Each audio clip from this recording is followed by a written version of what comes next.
আর শুরুতে অত্যন্ত গুরুত্বপূর্ণ একটা খবর জানাবো।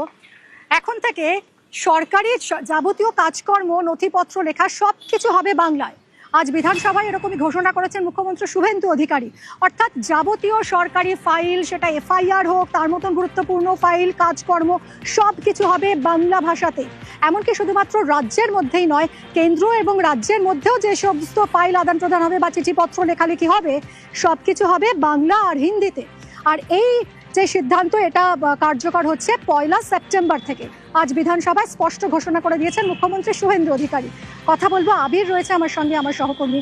আবির, দেখো, একটা সময় আমরা দেখেছি যখন বিজেপিকে বাংলা বিরোধী বলে একটা তকমা লাগানোর চেষ্টা করতো তৎকালীন তৃণমূল সরকার, সেই বিজেপি ক্ষমতায় এসে এমন একটা সিদ্ধান্ত গ্রহণ করলো যেটা এর আগে হয়নি।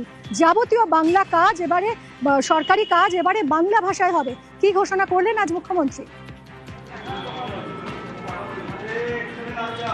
দেখো, আজকে মুখ্যমন্ত্রী সদনের মধ্যে দাঁড়িয়ে যেটা বলেছেন তার একটা প্রশাসনিক দিক এবং একটি রাজনৈতিক প্রেক্ষাপট রয়েছে। প্রথমত, প্রশাসনিক দিক থেকে এই সিদ্ধান্ত অত্যন্ত গুরুত্বপূর্ণ। তার কারণ আমাদের মতো রাজ্যে, আমাদের ক্ষেত্রে মাতৃভাষাকে যে প্রাধান্য দেওয়া হয়, সেই মাতৃভাষা প্রাধান্যের জায়গাতে বাংলা হচ্ছে সর্বাধিক গুরুত্ব।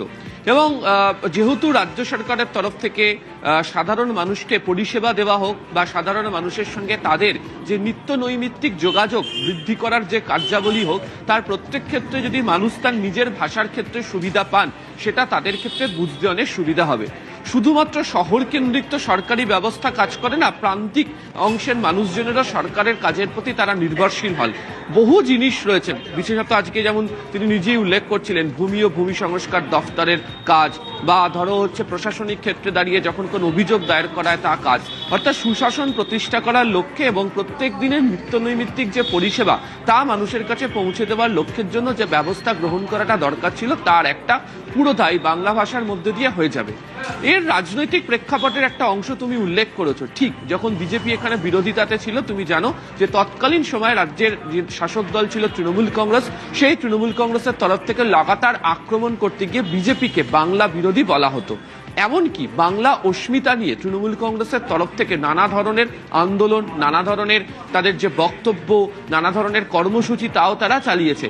কিন্তু এই নির্বাচনের ফল প্রকাশের পর দেখতে পাওয়া গিয়েছে যে বিজেপির তরফ থেকে পাল্টা আক্রমণ করে উল্লেখ করা হয়েছিল যে বাঙালি অস্মিতার কথা তৃণমূল কংগ্রেসের তরফ থেকে বলা হতো, সেই বাঙালি অস্মিতার ছাপ রাখার জন্য যে কাজটা করা প্রয়োজন ছিল তারা সেটা করেননি। আজকে যখন বিধানসভার অভ্যন্তরে দাঁড়িয়ে, অধিবেশন কক্ষের মধ্যে দাঁড়িয়ে কেন্দ্রীয় স্বরাষ্ট্র সমবায় মন্ত্রী অমিত শাহের তরফ থেকে রাজ্যের মুখ্যমন্ত্রী শুভেন্দু অধিকারীকে যে চিঠি পাঠানো হয়েছিল, সেই চিঠির যখন তিনি পড়ছিলেন এবং তারপর যখন রাজ্য সরকারের তরফ থেকে সর্বত্র ক্ষেত্রে বাংলা ভাষাকেই ব্যবহার করা হবে তার সিদ্ধান্তের কথা যখন মুখ্যমন্ত্রী শুভেন্দু অধিকারী ঘোষণা করেন, তখনও সেই প্রসঙ্গের অবতারণা তিনি করেছেন। ফলে আমাদের প্রত্যেকের সুবিধার জন্য, রাজ্যের মানুষের সুবিধার জন্য নিজের মাতৃভাষাতেই এবার যাবতীয় কাজকর্ম সম্পাদন হবে, সেটা একদিকে সুবিধা। আর দ্বিতীয়ত, রাজনৈতিকভাবেও তৃণমূল কংগ্রেস বা বিরোধী তৃণমূল কংগ্রেসকে কোণঠাসা করার জন্য এটাও মস্ত বড় একটি চাল হচ্ছে বিজেপির সরকারের তরফ থেকে। সঙ্গে থাকো আবির, আমরা একবার শুনবো মুখ্যমন্ত্রী আজ কি ঘোষণা করলেন বিধানসভায়। আমি এই পরিপ্রেক্ষিতে রাজ্য সরকারের পক্ষ থেকে ঘোষণা করছি, আগামী 1 সেপ্টেম্বর 2026 থেকে পশ্চিমবঙ্গের সর্বস্তরে আমরা বাংলা ভাষাকে বাধ্যতামূলক কার্যকর করলাম। আমাদের সরকারের পক্ষ থেকে এই সময়কালে অনুবাদক বা অন্যান্য যে বিষয় থাকবে সেগুলো করা। ভারত সরকার বা অন্যান্য রাজ্যের ক্ষেত্রে আমরা বাংলা ভাষাতে চিঠিপত্র করব, উত্তর দেব। তার সাথে সাথে ভারত সরকারের সঙ্গে যোগাযোগ সংক্রান্ত বিষয়ে আমরা বাংলা ভাষার সাথে হিন্দি ভাষাতেও উত্তর বা প্রশ্ন, চিঠিপত্র আদান প্রদান করব। কিন্তু এই রাজ্যে সামগ্রিকভাবে সমস্ত সরকারি ক্ষেত্রে 1/9/2026 থেকে বাংলা ভাষাকে, আমাদের মাতৃভাষাকে আমরা এখানে কার্যকর করার সিদ্ধান্ত গ্রহণ করে মাননীয় কেন্দ্রীয় স্বরাষ্ট্র সমবায় মন্ত্রীর যে উপদেশ, তাকে আমরা গ্রহণ করার সিদ্ধান্ত পশ্চিমবঙ্গ সরকারের পক্ষ থেকে ঘোষণা করলাম। এই মুহূর্তে দেবারতী মুখার্জি সাহিত্যিক আমার সঙ্গে রয়েছেন।